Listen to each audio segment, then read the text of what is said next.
Hi everyone, well it's Roz here from Brumby Horse Life, and today I'm going to talk about setting boundaries during routine feed times, little safety lessons that I think that are invaluable, and I will discuss the things that I did when I was legally blind and how I still use many of the same methods that I started to have to adapt myself to during the period of losing my eyesight. Anyway, I hope you enjoy, and I hope it helps those who are struggling to define their space and their safety around their horses. So during the period of time where I had next to no vision, I really had to think long and hard about how to act safely around my horses. And I realised that it wasn't just me who needed to act safe and to be constantly aware. I needed to teach my horses how to be aware of my space, and not only to be aware of my space, but to act wisely around me, even when they are feeling agitated.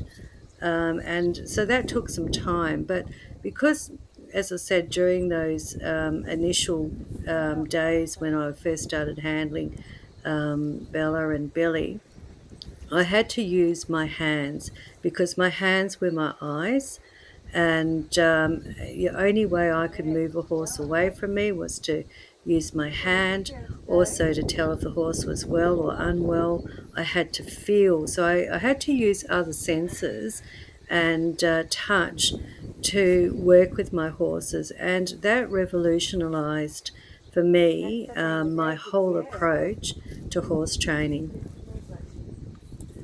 So during the period of time where I had next to no vision, I really had to think long and hard about how to act safely around my horses. And I realised that it wasn't just me who needed to act safe and to be constantly aware.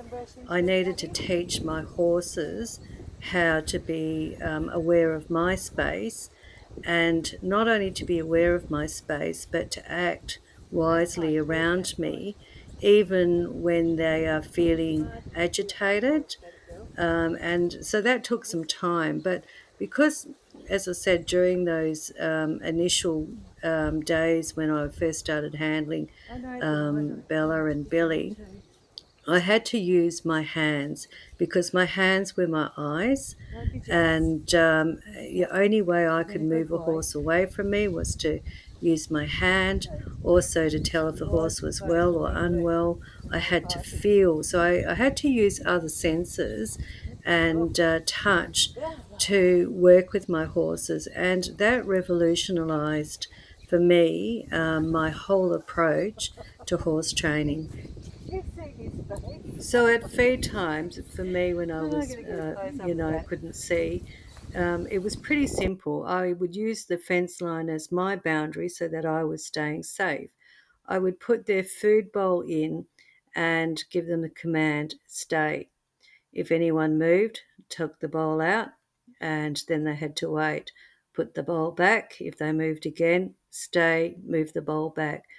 So the horses quickly realised that if they wanted to eat their meal in peace, that they had to stay in the position that I had allocated to each horse, and that if one horse wanted to come over and steal the other one's feed, both had their bowls removed, and they would have to wait until I felt that everything was the energy that was calm again.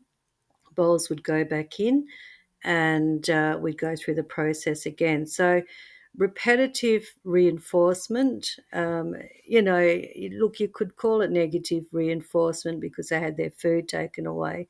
But really, what I was teaching them was manners, because I wanted to be able to get in and out without suddenly there being a horse fight, or that horse thinking that they can shove me around. when I'm getting the food in or out, or push me. You might see in some of the humorous moments, Bill will shake his head up and down vigorously. Occasionally he'll walk backwards and forwards, but most of the time he'll stay put. He'll just throw his head up and down and try and tell me to hurry up.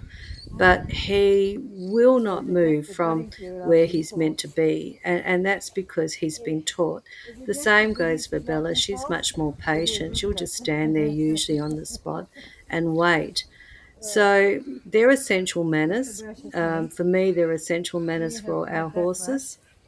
I don't want them to stop doing that. So it doesn't matter if it's at the stable area that I put their food down, or I put their food down in another area.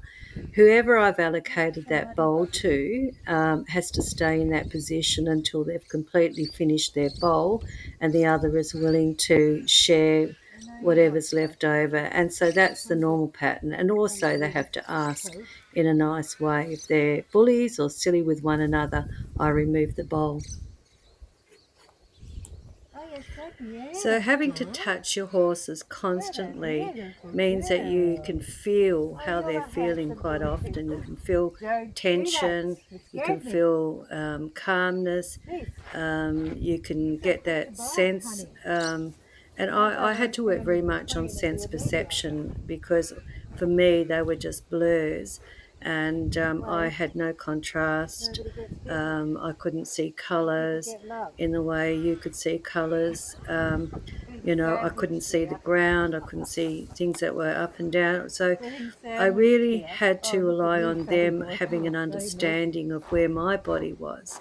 And so I used techniques like tone of voice, and being absolutely present in the moment, so fully engaged with where they were, and asking them to be fully engaged with me through verbal communication, and also by repetitive commands with my arms and my finger for pointing. And a lot of what I did back then, you'll see that the horses still respond to today. Like, for example, I might stick my arm out in a direction, and before I've even said the words, the horses will look in that direction, or they may start to head towards that direction. And these are things that I taught them for my safety. So this was all about them getting out of my space. And if I wanted them to move out of my space back in the days when I couldn't see well, I would wave my arms around like a bit of a windmill, and that would make them back off. And when they stopped, and I couldn't feel them coming in close to me, I'd stop. So it was little things that are not, it doesn't take a genius to work out. However, not many people use these skills because we're so fixated on trying to be the boss with a horse. We forget that if they don't understand what it is that we want from them, how can they possibly respond correctly?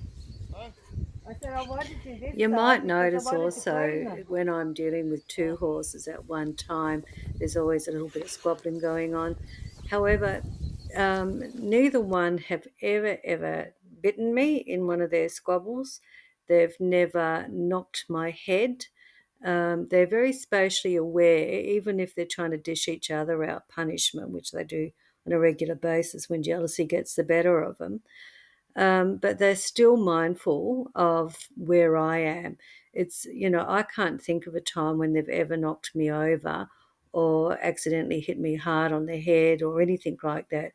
So even though I discourage their squabbles when I'm around, I don't like it.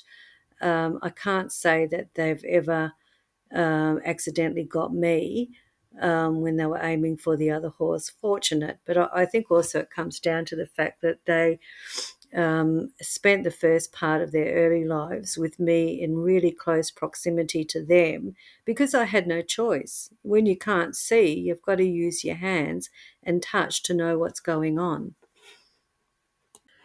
The difference in the horse's attitude between myself and Kel is that they aren't respectful of his space and often overwhelm him. um, not because they want to be mean to him, just more that he's never taken his space properly with them and insisted that they stay back. So all they think about when they think of him is getting what they can, and and being that instant gratification, which is what they both want most of the time. And so over a period of time, that has to be a learning curve for the horses and their relationship with Kel, and something that a lot of people go through, no matter how long they've been in horses for.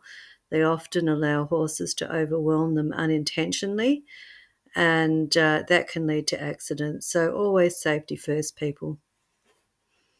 We're never going to win a battle between our horses and ourselves when it comes to size and space.